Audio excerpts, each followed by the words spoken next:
Good afternoon, everyone. I'm Rabbi Micah Hyman, my colleague Chazan Chaim Frankel. We begin our ceremony to mourn and celebrate the life of Stanley Allen Wachler with Kriya. The blessing that we are saying is twofold. One is that Baruch Dayan Emet, that we thank God for the truth, to face truth in honesty and integrity. And the second line is that God has given and God has taken, and that is the way of all life in this constant flow. And that is for each of us, we do this Kriya ribbon to tear that the fabric of your family has been shifted. And we don't want you to take that out on yourselves, on your body. This is actually where the prohibition from tattoos comes from. And so we use clothing, we use the material to express that grief. And we'll be performing this ritual first for Brian, then for Darren, and then for Steve. So repeat after me. Baruch, Ata, Adonai, Eloheinu, Melech, Haolam, Dayan, Ha'emet. Adonai Natan, Va'adonai Lakach, Yehi Shem, Adonai, Mevorach. Now I begin, and then it's for you to take each side here and rip this ribbon. Thank you. So I'm going to say, Baruch Atah Adonai. It's okay.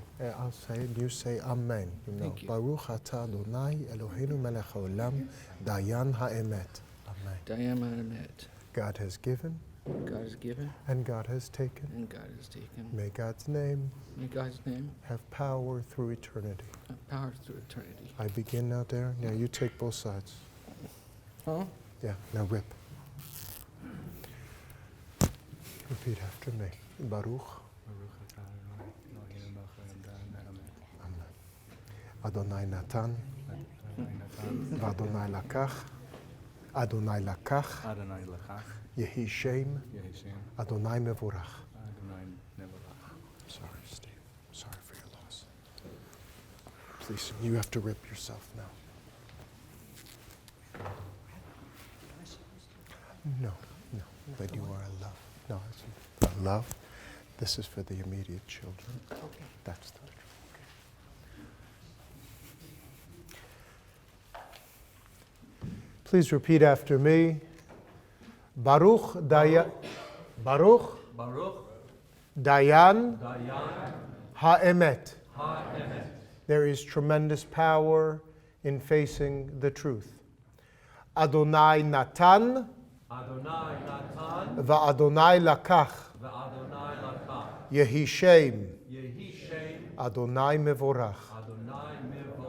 God has given a great soul, and God has taken this Stanley, his body from us in this moment.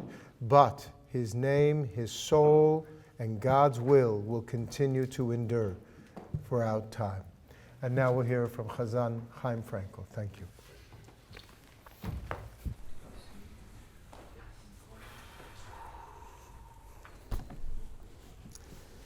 Shila malot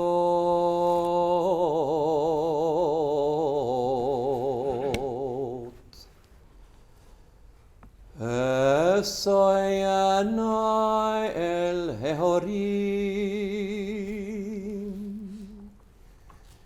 Me'ayin yavo ezri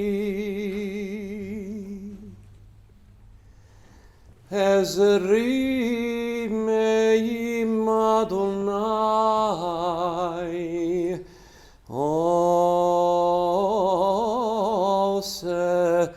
Ose shamayim v'haaretz Al yitein lamot raglecha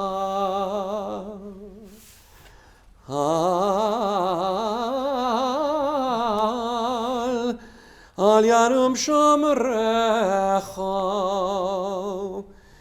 Hinei lo yanum velo yishar Shomer Yisrael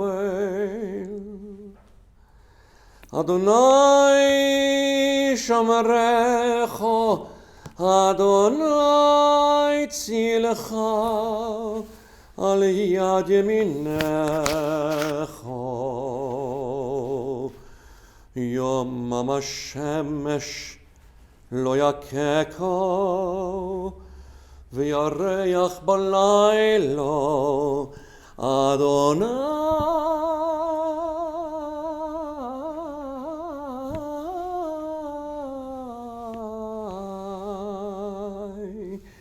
yishmerecha mikol ra, yishmor et nafshecho. Adonai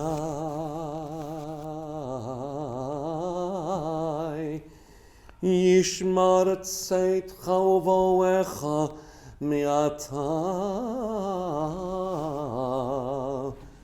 v'ad olam.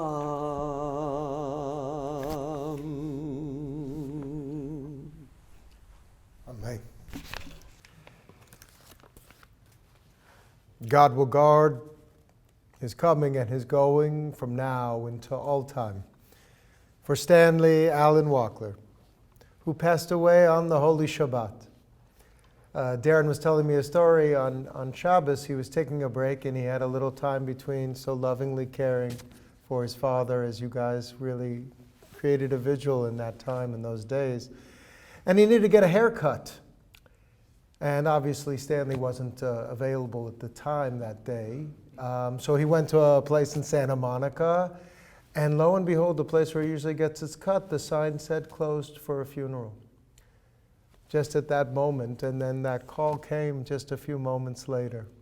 I think that's pretty much the only way Stanley's shop was going to be closed, because he was that kind of worker. It's really a force of life, and that's not just because he's the son of Brooklyn. I mean, Dodgers, LA. But really a true son of a Yid, of Yidden. In Kiev, in Warsaw, he was forged by an identity of that Brooklyn spirit that is just intrepid and still warm and kind. It's like Gribbinitz. It doesn't go down so smooth, but you know it's so tasty and good. His father, Isaac, was an embroidery. He didn't work in shmata. He actually worked in fine embroidery and various garments in a larger house. And his mom, Ida, actually was a fine seamstress, would really know how to do handbags and purses. And she would do this out of their house. And she actually made a side gig doing this while he would also work in this embroidery business. And between the two of them, they made a good living. And, you know, his mom, Ida, said, Stanley, you have a house over your head, you have food, anybody who needs, what do you need anything else? Why would you need anything else other than just this? And he said, I need something else. I need more. I want more. And he took a one-way ticket to the West Coast. It was a solo flight. I can only imagine in 1953 what a plane was like. I mean, Pan Am, it wasn't all the glory. Actually, we heard that the flight was so rocky that he kissed the ground like it was Israel when he landed at LAX. It was a one-way ticket to a better life.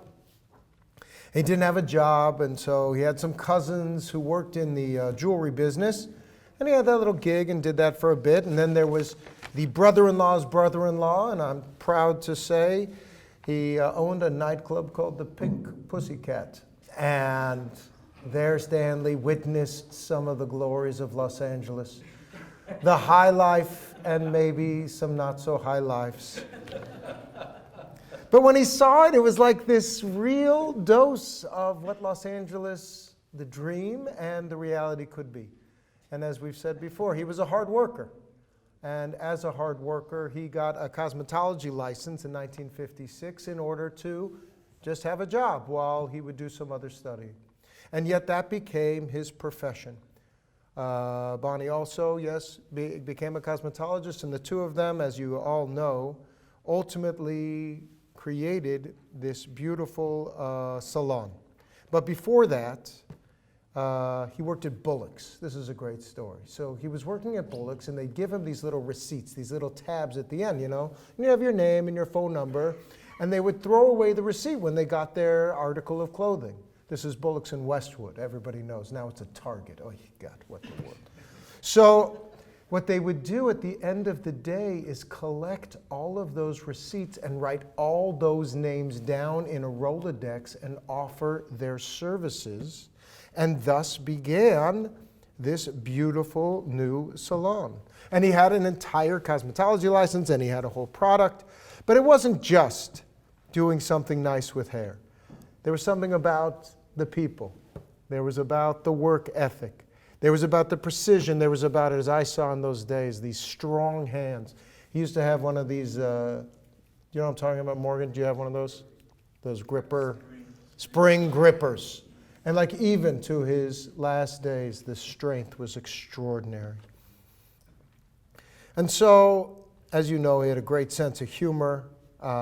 He actually met Bonnie by stealing her pet stuffed animal dog and demanding her phone number until he would only give it back if she gave her her phone number for him. And so here they, really created not just a business, but a community.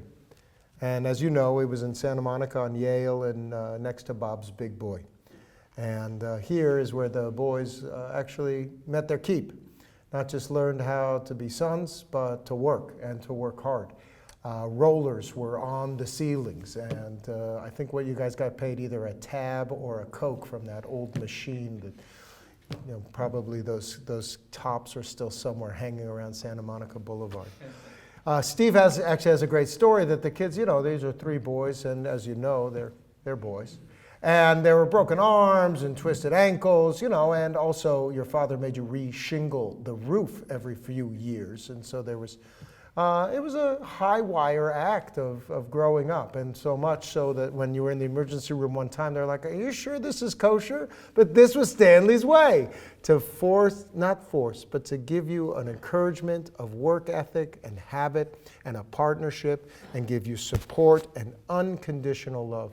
Each of you mentioned this Bob's Big Boy booth, to sit at the booth, to have, anybody the blue cheese dressing? I miss it. But it wasn't just the food, it was the listening, the care, asking good questions, a listener, not an advice giver, unless you were asked, and so supportive. Brian has a story, he says, if you're not allowed to get in a fight unless someone hits you first, then you have permission. These were little stories that gave you strength, gave you support, and confidence to grow into the fine men you are today, and partners and families that you have created. And so there was hard work, and the people and the businesses. There was really no hobbies outside of his work. Darren, as you said, he was more than a father to you. You guys were best friends. You guys would work together. There was this 1-2 punch when they were in one of the homes that Darren would get the spiel of who this person was at the end of their lives. These were people in convalescence. Darren, you would take care of them and ease them down into the salon, and then Stanley would schmooze them up, and then you would wheel on back. It was a real teamwork and a partnership and something you look forward to. He worked so hard on a Saturday, it was tough to get him to celebrate Shabbat. It wasn't tough, but it took some prodding to get them in Vancouver, Selena, and when you and Brian were married, to have him actually take that extra day to relax and celebrate. Because Saturdays was a work day, Sundays he could take off to probably go do some other gigs. And so every time he had the opportunity to make someone not just look better, but to feel better, with a caring, compassionate, his eyes, that smile, and I'm sure you've shared in that laughter. I heard that even a few months ago, there's a woman, he was his last client, so to speak, yes, and her mother was 92 years old, also a client of Stanley's. This was a great pride. And Gail, you guys met after they separated, Bonnie and Stanley, in early 2000s, and you guys met shortly thereafter. Thank you, Adat Shalom. gosh, the best thing on National outside of Winchell's Donuts. Adat Shalom had a senior group that went to the Gene Autry Museum to see Jewish cowboys. Now, he's obviously a Jewish Dodger, but that's a different story. He had his phone number. He had your phone number, Gail, for what? A few months. He had 2 months, and he didn't call. Now, maybe, machismo, it was tough, but once he did, your relationship, as you started to date through the fall, both of your lives shifted. His character shifted.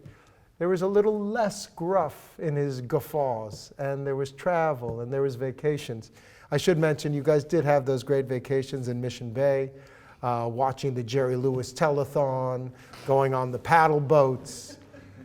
This was a highlight of the season. But for you to travel, for him to see Europe and to see Israel, and to simply enjoy a bit of life in this way.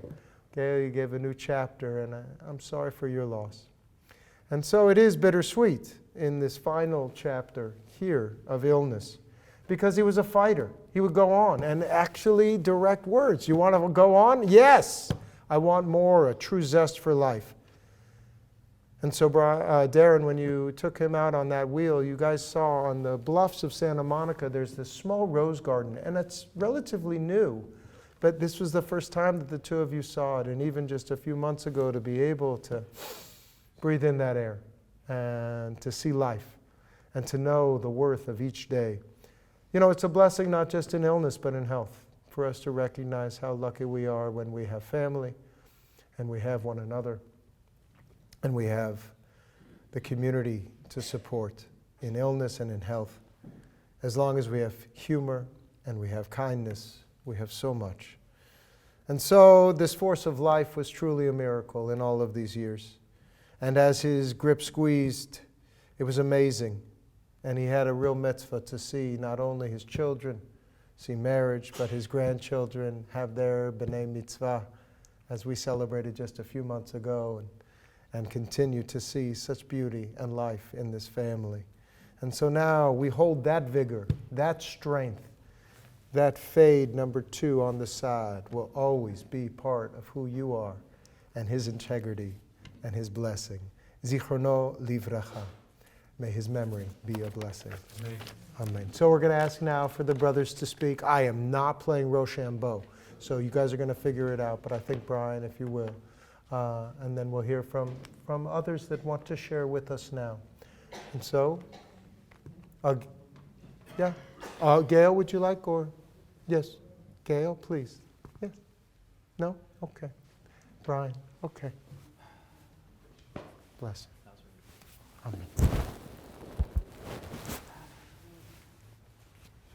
Okay.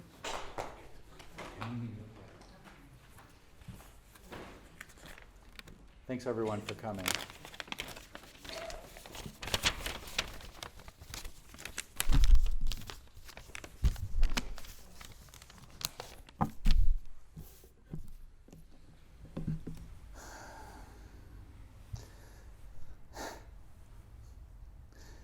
My dad was all about you.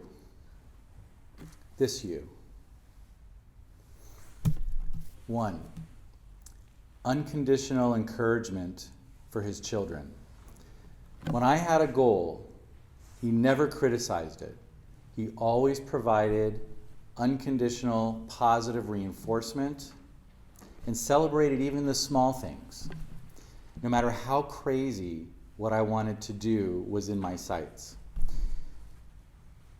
In high school, my friend Mike Lewis and I made a feature-length Batman movie. And he never said, "Why are you doing something like this, taking so much of your time and effort and even money?" He was like, "I just think that's great." And even when I had to rent a police car for the film, there was some scenes with Batman and Robin. Is Mike here, by the way? I remember that movie. Yeah. So when Mike Lewis, who was Robin, and I was Batman, we had to drive around in this police car. So we rented a police car from Hertz. At the time, they rented police cars to movie studios, and I said, "We're a student production." But they said somebody over 21 has to be in the car and also be a signer. So I said to my dad, can you do this? He's like, no problem. Yeah, sure. So he came down and he helped sign it. So here we are, Mike and I, dressed in costume, driving and speeding all over Santa Monica, up and down San Vicente. My dad laying down in the back seat. You talk about a trooper. And we even got pulled over by Santa Monica Police Department. And we're getting questioned in costume, Batman and Robin, by the Santa Monica Police Department. Do you have a permit? Let me see the papers for the car. My dad comes out. Literally, I think he was sleeping in the back seat. Like, yeah, toothpick in there, probably. Defends us with the officers, and they let us go, and we continued shooting. When I did a stand-up comedy routine in our talent show in high school, he was there, and again, I just think that's great. He never criticized anything I wanted to pursue, no matter how outlandish it was. 2, unapologetic sense of humor, as I think you all can relate to. Being from Brooklyn must mean that you like pizza and love making people laugh, because that's what he did. I remember the first joke he told me. It was, these 2 kids are in a schoolyard, and one says to the other, what do your parents do? And the other says, they're in the iron and steel business. My mother irons and my father steals. And at our daughter's baby naming ceremony, we have a friend, she's quite tall, she's over 6 feet tall, and my dad must stand at least a foot shorter than her. So I introduce them, and he says, very nice to meet you. And you're twins.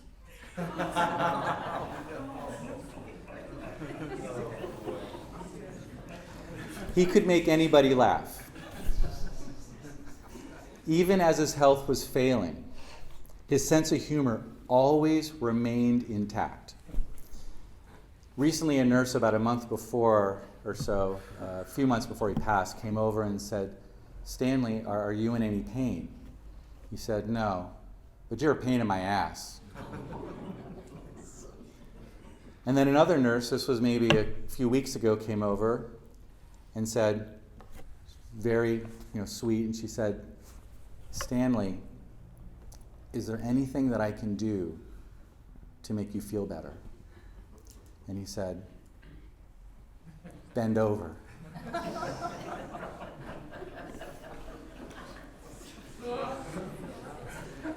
Sense of humor, always intact, and unapologetic about it. 3, unity of family. He understood the importance of keeping the family together. So even when he and my mom were having some challenges in their marriage, he sacrificed some of his own personal happiness for us kids in order to keep the family together. He loved his family. He loved his grandkids. And he'd always say about the girls, when am I going to see the princesses? Because of the era that he grew up in the 40s in Brooklyn, when we were young, I don't recall him really ever saying, I love you, and hugging and kissing. And then he met Gail. And Gail really changed him. She brought out a softness in him. She unlocked what had been dormant, this expression of love and affection, which was really beautiful to see. And then he started giving us hugs and saying, I love you, on the phone at the end of conversations, little kisses. And that's the reason why I took such pleasure after seeing him, going in to give him a little kiss on the cheek and then rerouting to kiss him on the lips. And he would go, duh, duh, duh, duh, duh, duh, duh. And we did this so often that it became a little shtick between us, just for us, and whoever else was around. And he knew he had his role, and I had my role in our little shtick. 4, understated. So my dad, along with my mom's help, became actually quite a successful businessman, but he never wanted anyone to know. He and my mom started a modest beauty salon, Stanley's Hair Fashions, in Santa Monica, and they were both ambitious and quietly created a large network managing beauty salons in over 20 convalescent homes, as they were called back then, now skilled nursing homes. And one day I asked him, I said, Dad, why don't you buy a fancy car, or a more fancy, a nicer car? Because he always drove like, regular Chevy or something like that. And he said, you always want to give off this image of being humble. And he truly lived his life with humility. And 5, Uberman.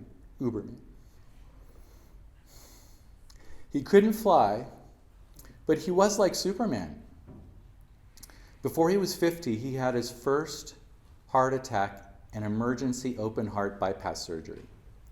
And having a heart attack before you're 50, and you don't even need to be in medicine, but you can imagine, that's not a very good prognosis for a long rest of one's life.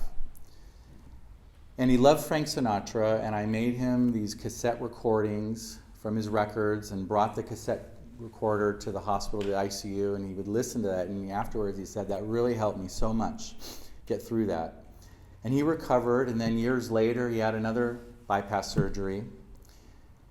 But he just kept going. He kept cutting hair, and he kept going, and cutting hair, and he kept going. And then a couple years ago, it had been quite some time since he had seen one of his doctors, and his doctor walks in, and he goes, "You're still alive?" And we gave his last haircut, as you heard, approximately 6 months ago before he passed away. And the reason why he stopped cutting hair was because only he couldn't be stable on his feet. His hands were still as strong as ever, and he could hold the clippers because he had this uber strong grip strength, even until his very last day. And on that last day, I had taken a break, and I asked the nurse, when I came back, I asked the nurse, can you hold his hand? And she said, I already did, but he squeezed so hard, I just can't do this anymore. I just can't. And also on that last day, Selena was playing Frank Sinatra in his hospital room for him. And of all songs that came on was Frank Sinatra's Come Fly With Me. And that's when he did become Superman. And he flew away. Thank you all for coming.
I would like to first thank the divine who had all this possible. And I'd like to thank the beautiful angels who looked after my father for 87 years. And now he's flying with them. I'd like to thank all my family.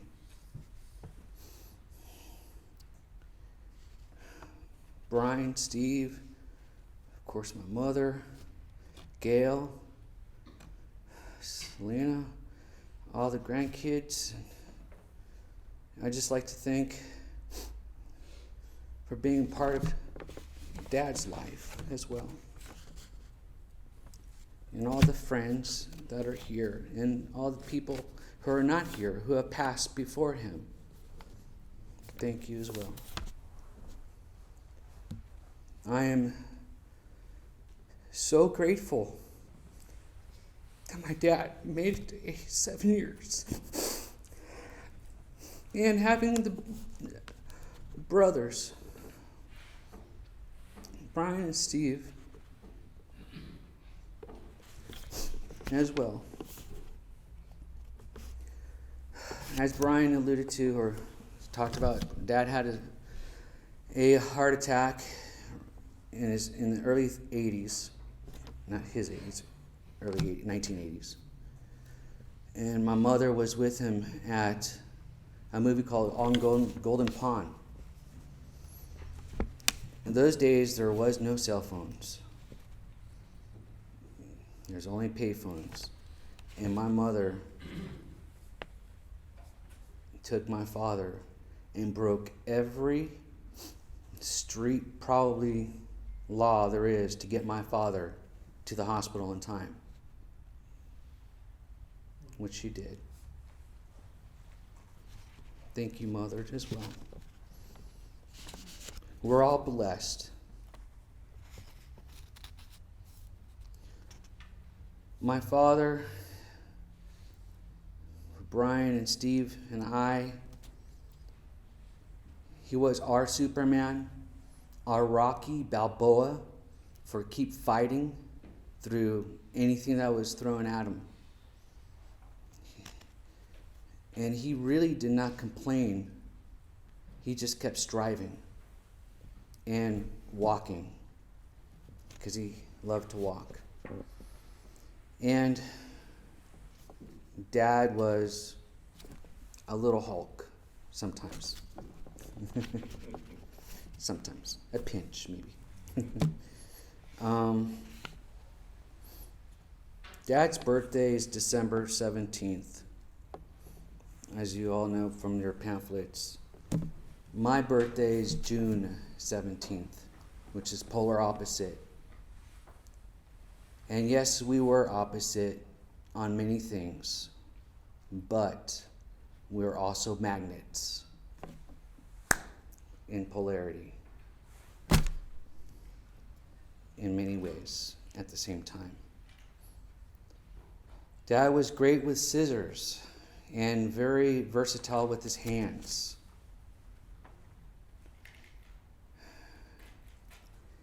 There was in our house where we grew up in Yale Street in Santa Monica, we had a back house.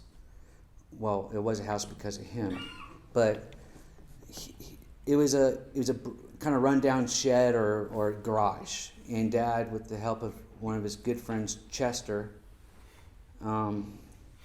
helped turn that garage around, literally from its foundation. And Dad had the vision to make it into a guest house or a house of his own. And we all pitched in for that, Brian, Steve, and I, as you remember. We all pitched in. And that was quite a task. It took quite a bit of years, but it got done. And Brian stayed there for some time. I stayed there for some time. And Steve, I believe, always frequented as well. He also, for the shop, I don't remember how many chairs, maybe 30, 40 chairs. He took it upon himself to reupholster every single one by himself. I don't know if you all remember that. Steve does, right? Yeah. What a task that was. Daunting, I bet. But he did it through all the hard work he was doing to support the family. He always found time to do these other things to improve the family. Oh, there's so many stories. I could go on and on and on, but there's one particular story that Dad and I always laughed, and I'm sure, I believe Steve remembers possibly, and Brian.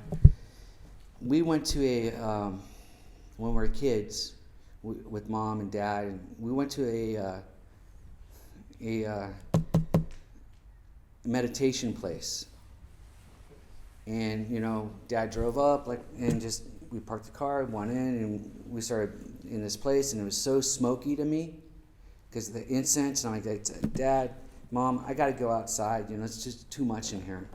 So I'm standing outside, and all of a sudden, this tow truck comes up to the car. It's a 1973 Caprice, big white car. And I didn't know it was a tow truck. I'm a little kid. I'm just saying it now prospectively because I know what it is now, but of course. But at the time, this truck comes up to this car and lifts the guy, gets out, hooks up stuff, and lifts our family car. And I'm like, how cool. and it literally drives away with it. And I'm like, I said, that is so cool. And I said, okay, I'll go back inside the meditation group. And we go and we come out, and Dad's all, where's the car? And I said, Dad, I was out here and some truck came, picked it up and took it. And he's all, wait, why didn't you come and tell me? And I said, Dad, if I came and told you, I would have missed it. Oh. Yeah, Dad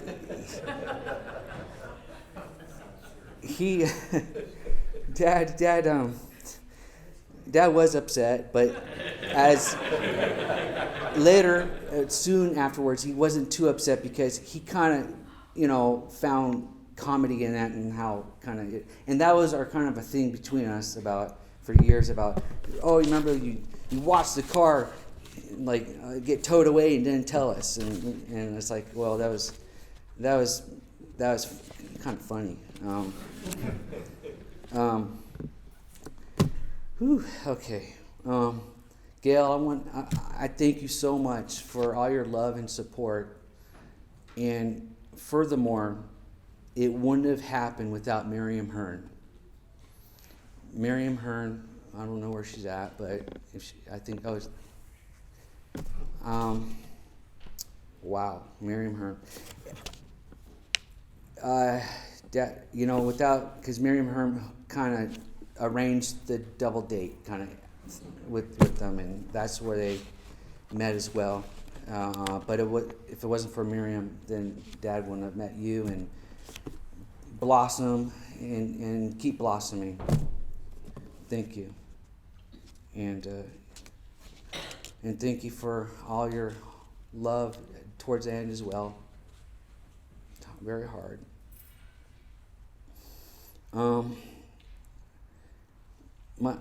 Arcia, she was my dad's pancake partner. Always loving, let's go out to eat, loving to eat. My dad was just like, I can't understand how you can eat all these pancakes. And Arcia and my dad just had a canter between each other. It was a beautiful canter. They major laughs. And Arcia and I together did the pictures, the poster boards that you see. And I thank you too, Arcia, for being part of Dad's life as well.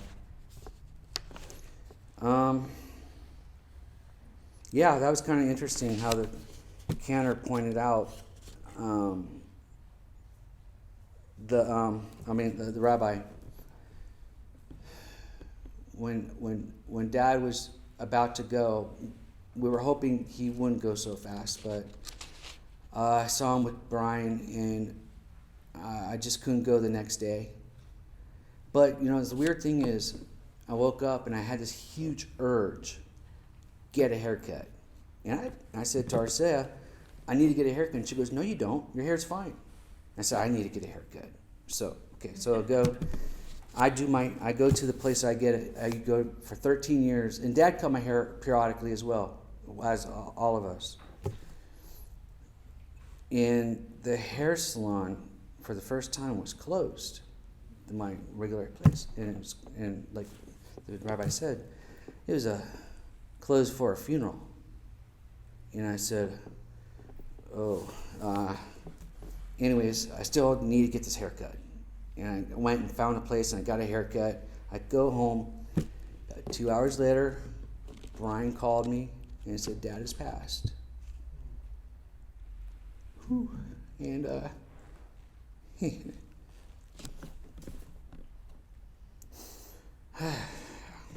anyways,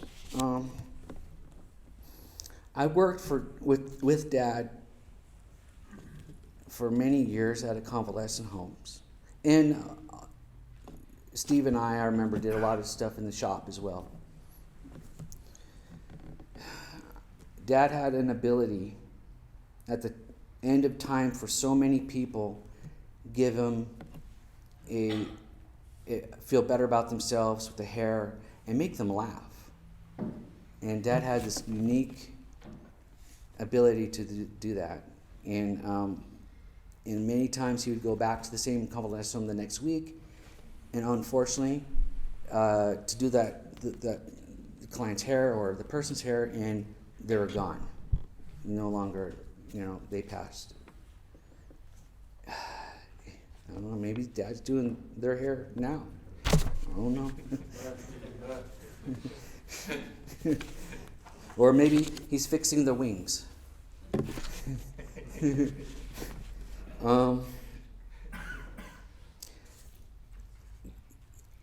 I will say this, Dad, and I thank the divine for this as well, Dad had a good memory up until the very end.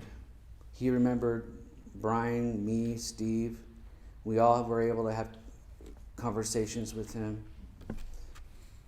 And I know a lot of people don't have that towards the end, but we're all blessed to have that. Dad was my best friend.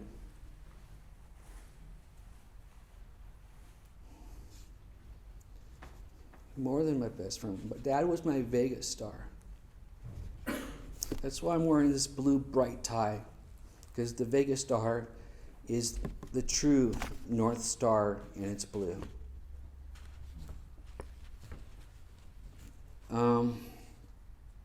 I'd just like to thank again Brian for everything he's done for Dad. I tried with my natural health. Brian stepped up big time as well with all the stuff throughout the years. And I just wanted Dad to just be, it's probably selfish, but I just want to have him live a little bit longer. But he made it to 87. I love you, Dad. I love my family, and thank you all for being here today. Thank you.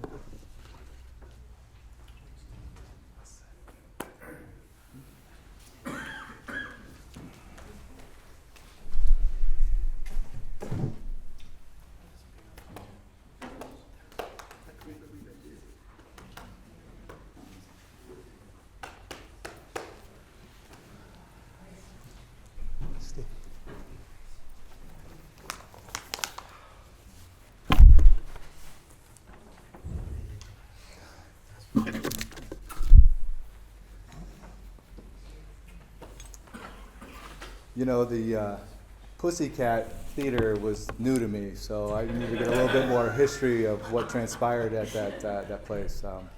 My first time I kind of heard that story. Thank you all for coming today to celebrate the life of our father, grandfather, husband, uncle, and friend. Our father, Stanley Wachler.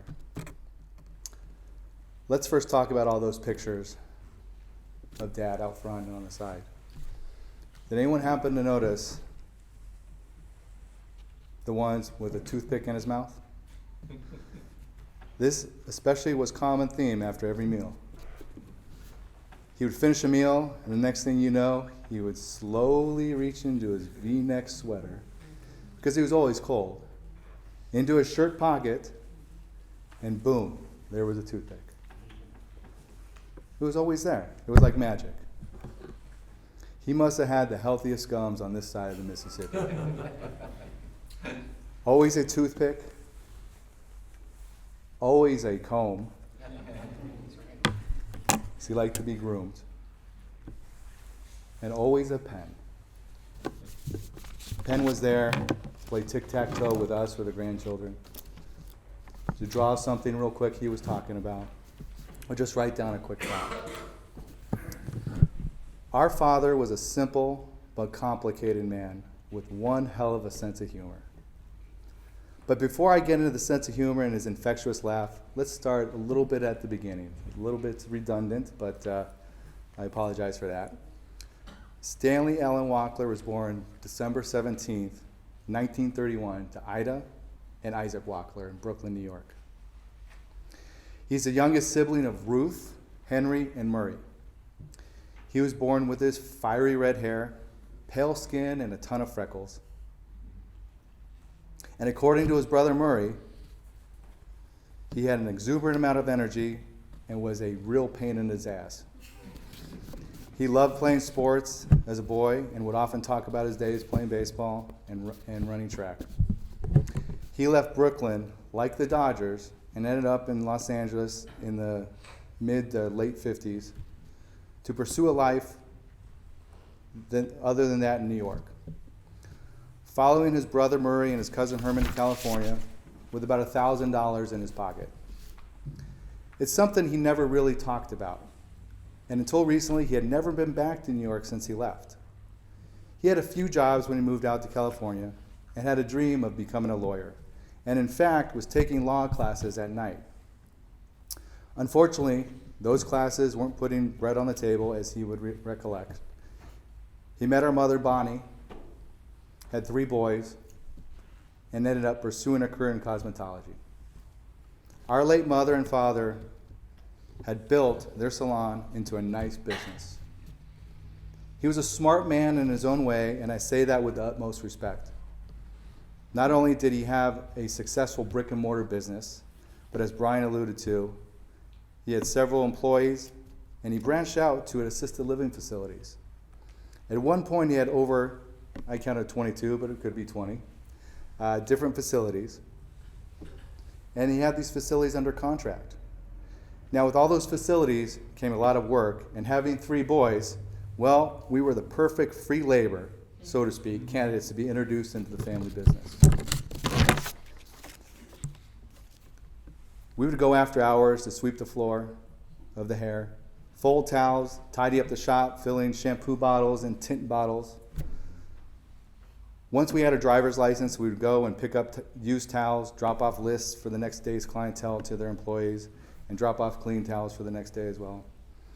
I really do think this instilled a strong work ethic at a young age that holds true today that you cannot put a price on.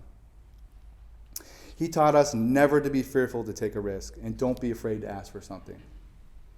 He would always say, "What's the worst thing they can say? No? If you don't ask, you will never receive." In my line of work, I adhere to this advice on a daily basis. It has made me into a consistent performer in my industry. There are a lot of stories that I can tell you about our father while we're growing up, but there are a few I like to share. The first one involved the fantasy of us having a family pool. It first started off by all of us sifting through trash bins in the neighborhood alleys for aluminum cans, taking them to the recycling center, receiving a few bucks, and then putting the money into the pool fund. I don't think he fully comprehended the cost of a pool back then. This went on for a while until we amassed a whopping $100 over a few months. This experience ended with us taking the pool fund and going out to a nice dinner. But it gets better. He wanted a basement now. Well, there were times I'd come home, I'd ask my mom, "Where's Dad?" She's like, "He's underneath the house." I said, "Underneath the house?" So I'd go to the side of the house. There was a little crawl space underneath the house. And he would be there digging around the foundation, putting dirt in a bucket, then spreading the dirt in the backyard because obviously he was trying to be inconspicuous. He was trying to bypass the city's protocol for not obtaining a proper permit, which he did with the back house, or drawings to build a basement. Or maybe, just maybe, he was trying to hide the fact that he wasn't digging with a shovel, but with a soup stick. This is very interactive, by the way.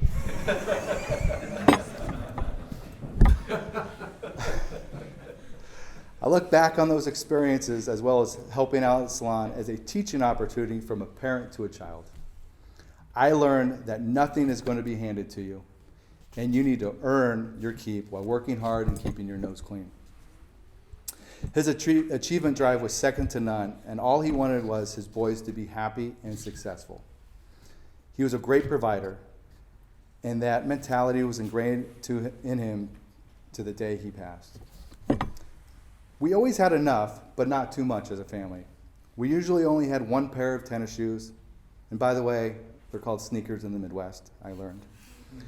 But because everyone would be like, "You play tennis?" I'm like, "No. Why do you call them tennis shoes?" So.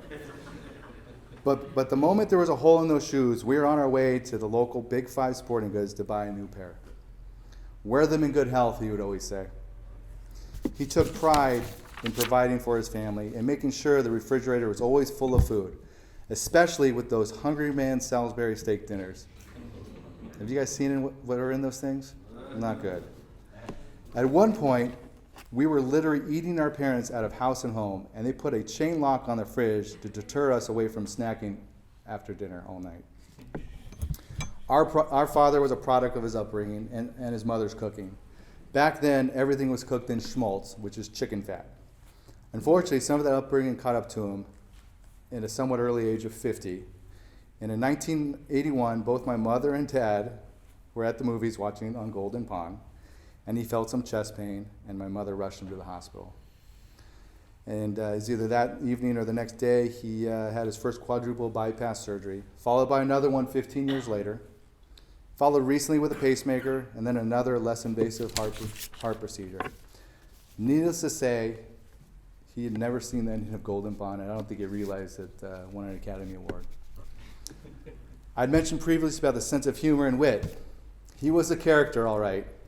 Loved to laugh, loved to dance, and loved all those off-color jokes, good or bad. Just the nature of them. His laugh was so infectious, and he was able to get those to laugh with him as well. What I don't think he realized was that most of the time we weren't necessarily laughing at his joke, but we were laughing at his laugh. And his gregarious laugh, his ongoing laugh. The best part is that you could tell him the same joke 50 times, and he would laugh at it hysterically like it was the first time he had ever heard it, and in his mind, it was the first time he heard it. Just ask Selena about the bear joke later on. He went to the beat of his own drum, and it worked for him. He really didn't care what people thought. He just did what he thought was right. He really never thought he was a successful business owner, but he was. He lived the dream, buying a house, starting a successful business, having and supporting a family. I would say he did quite well, and I think you guys would agree. We would have many, many conversations about his beloved Dodgers. He followed them when they were in Brooklyn and continued his fickle love for them when they moved to Los Angeles. "Dad, how are those Dodgers doing?" "How do you think they're doing?" He replied. I said, "Well, they lost." He said, "Oh," he'd bellow out in his infamous line, "for the birds." I was really hoping he was going to be able to see another World Series championship from this past season, as I know his health was declining rapidly. I moved to Illinois about 16 years ago.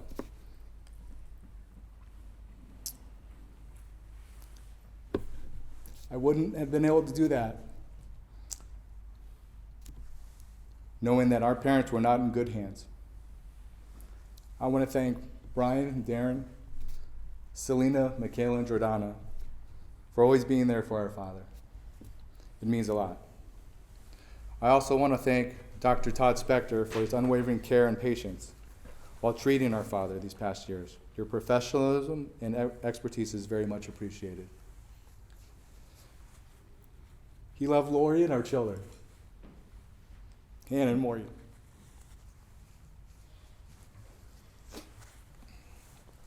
Every time we spoke, he constantly asked about Lori and the kids and what they're up to. He'd always say, "I don't know what Lori sees in you." Or I can't believe she's still with you. Or my favorite, "You have such beautiful kids. Are you sure you're the father?" Thanks, Dad.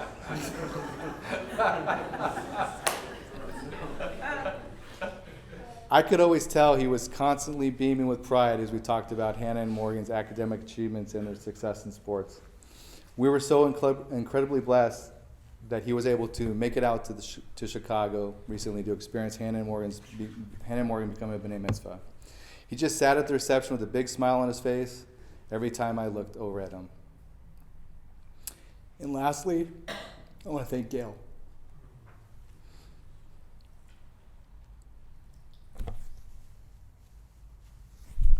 You were a godsend. Not only in our lives, but especially our father's.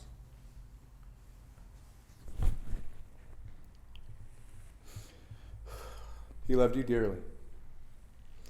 You came into his life and changed it for the better.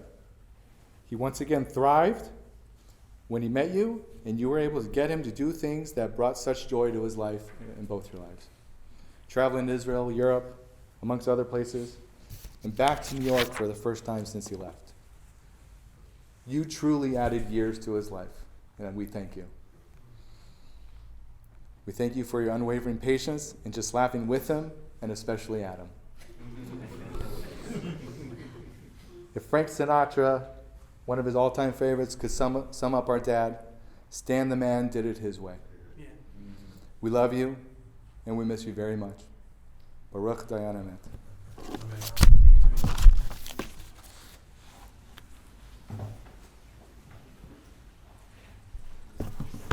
So we wanted to take this opportunity, Brian, this is for posterity and also for memory.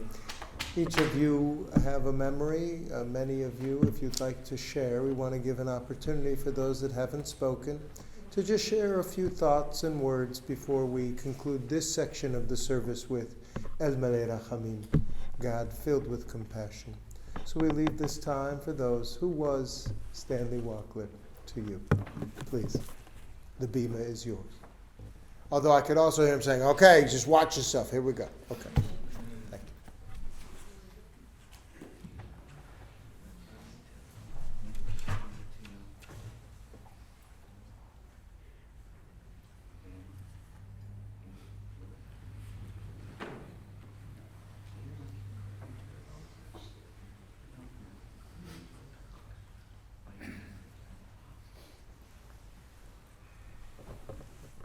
Good afternoon.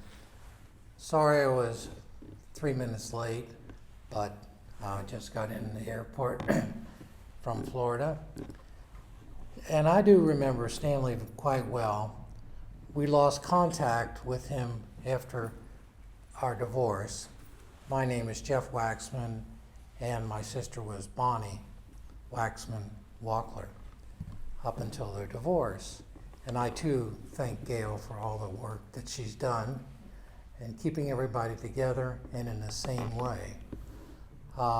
Stanley was somewhat difficult for us to totally understand, but one of the things that he always told me about until the later years when we didn't see very much of him, the last 15, 17 years, although I did see Stanley at my sister's funeral. But the one thing that I never could find out from him was whatever happened to the land that he bought in the desert. Because every time I used to see him, he'd say, you know, we're going to really make it big with this parcel of land. And every time I'd ask him, well, how's it doing? He says, well, I'm paying taxes on it, but don't worry, it's going to put all the boys through college, and it's going to be a real mitzvah. Well, I never got to ask him whatever happened finally to the land. And then my sister talked him into buying several timeshares in Cabo that we actually ended up having to try to give away because of the way things were, and Bonnie could never get down to the timeshares. I went one time, but coming from the East Coast going to Cabo was not one of the easier trips. And so those are the things that I can remember, and I'm not sure whether Stanley ever got to those condos down in, to those timeshares down in Cabo. But anyway, we definitely will miss Stanley. I missed a lot of his jokes over the last 15 years, but still remember him. I remember he came to my daughter's wedding in Cincinnati, and at that time, he really liked to dance. And one of my cousins, who has passed away, also liked to dance. And they danced so much at our wedding, at my daughter's wedding, that it was just unbelievable. So Stanley, we will miss you. I know the boys will miss you, but we'll remember you for all the good things. And let's find out what happened to that land.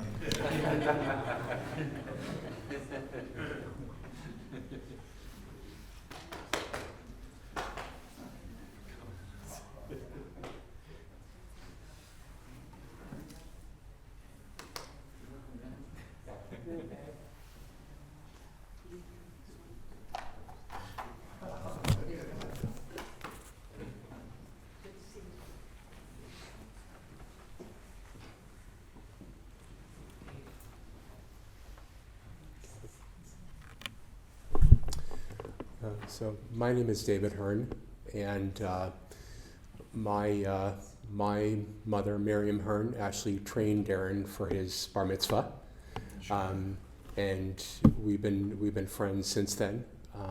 And so I've known Stan, since I was a preteen, and there are things that stand out in my memory about him. One is his nickname for me, which nobody else called me. He always called me Dovital, which I always took as a term of endearment. I always enjoyed it when he called me that. Two is he was always very curious about my life, which I always really appreciated. He would always ask me, how are your folks doing? How is school going? How are your classes going? How is work going? He's always very interested in how I was doing, always took a genuine interest in how my life was going, and I really appreciated that. And three, as Brian and Darren and Steve all alluded to, was his tremendous work ethic. I always really appreciated, how hard he worked to provide for Bonnie and all three boys, and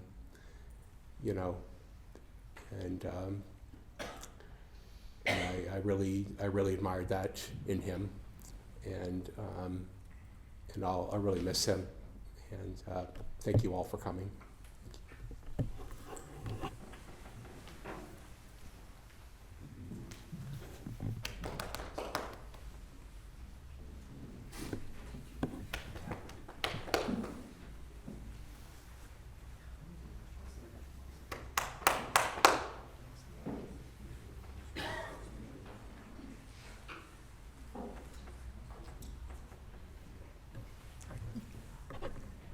I'm Carl McKenzie, and I have such great memories of visiting with Stan and Gail at Froman's.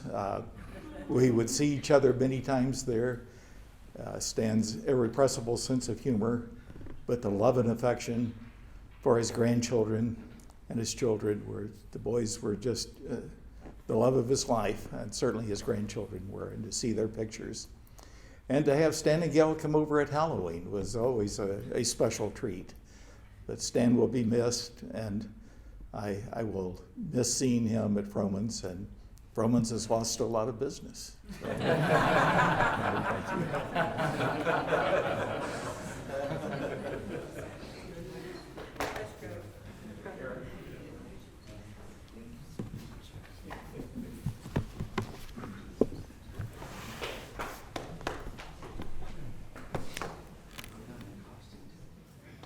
In a moment, I'll ask you to rise, and we're going to hear Chazan Franco sing the El Malei Rachamim. And we can pray this with a full heart. Stanley is in no pain. Stanley is in perfect peace, in an eternal embrace. And the second half of this prayer, that his soul will always be bound in these beautiful souls that continue to share these memories, this humor, this love, this vigor, that life endures beyond body, beyond the years, for eternity, and that memory is a blessing. So I ask you now to rise. El Malei Rachamim, Yitzchak ben Yitzchak va'Aida. Yitzchak ben Yitzchak va'Aida. El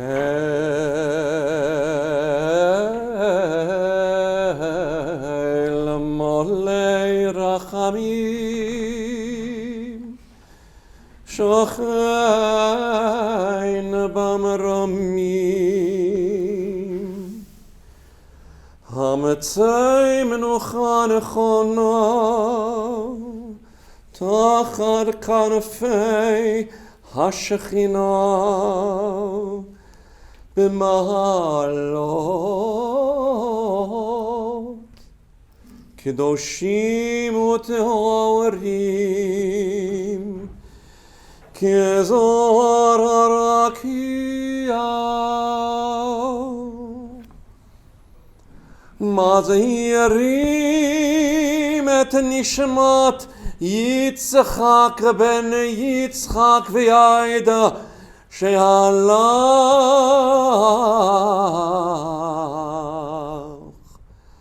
לעולמו.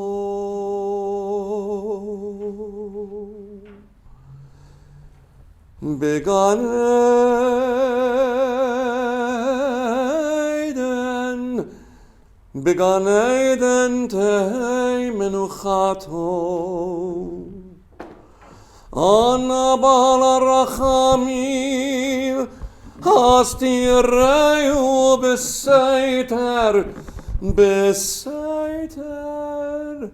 כנפיך.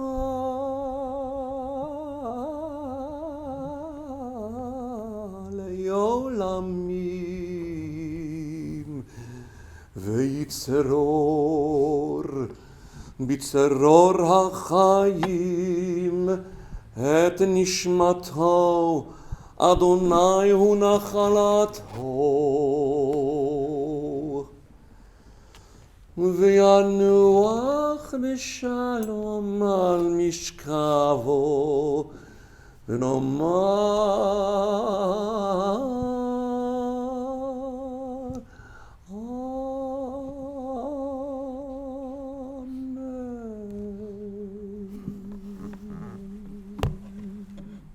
Amen. Exalted, compassionate God, grant infinite rest in your sheltering presence among the holy and the pure to the soul of Stanley Allen Wachler, who has gone to his eternal home. Merciful One, we ask our loved one find perfect peace in your eternal embrace. May his soul be bound in the bonds of life. He rests in peace. And let us say, Amen. Thank you, Rabbi. Thank you, Cantor. In just a few moments, we will take Stan to his final resting place in Mount of Olives. When we leave this chapel, ladies and gentlemen, please, I ask respectfully, in accordance with our tradition, please do not stop here to greet the family or extend your condolences. Please wait until after the burial has taken place. After the committal service, you're invited to join Stan's family at Selena and Brian's home. 708 14th Street in Santa Monica, for a celebration of life. The family has named the following individuals to have an honor of escorting Stanley's casket. As your name is called, please come forward. The active casket bearers are his wife, Gail, son, Brian, daughter-in-law, Selena, son, Darren, son, Steve, and daughter-in-law, Lori. Serving as honorary casket bearers, the honorary casket bearers will walk behind the casket with Rabbi and Cantor, Leon, Rochelle, Tara, Moshe, Jake, Melissa, and Tracy. Stanley's family has asked that anyone who wishes to make a donation in his memory, it would be greatly appreciated if you made it to Giving Vision.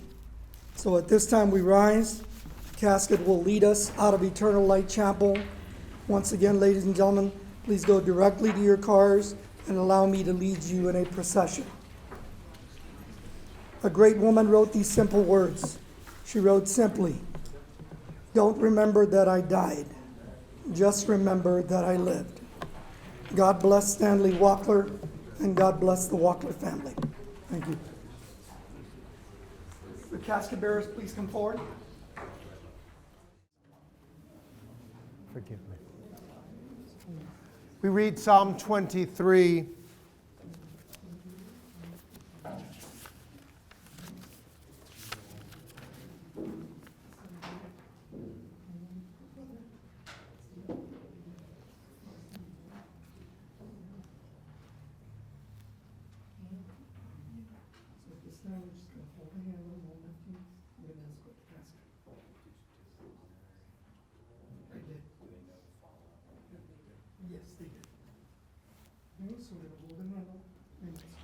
Mizmor LeDavid, Adonai Rui Lo Echsar. A psalm of David, Adonai is my shepherd, I shall not want. Vinodeshe Yarbitzeini, giving me repose in green meadows. Almei Menuchot Yenachaleni, Nafshi Yeshovev, leading me beside the still waters to revive my spirit. Yancheni b'ma'aglei tzedek lema'an shemo, guiding me on the right path, for that is God's essence. Gam ki elech begei tzal mavet, though I walk through a valley of the shadow of death, lo irara ki ata imadi, I fear no harm, for you are with me. Shiftecha umishantecha hema yenachamuni, your staff and your rod, they comfort me. Taroch lefanai shulchan neged tzorerai, prepare a banquet for me in the presence of my foes. Deshanta v'shemen kosi ravaya. You anoint my head with oil, my cup overflows. Ach, tov v'chesed yirdefuni, kol yemei chayai. Surely goodness and kindness shall follow me all the days of my life. V'shavti beveit Adonai, and we shall return to the house of Adonai, le'orech yamim, Please lift the forever casket. and ever. Okay, allow me to bring this card down so you can. Okay, please walk forward. Place Stanley's casket back on the cart. Yeah, help them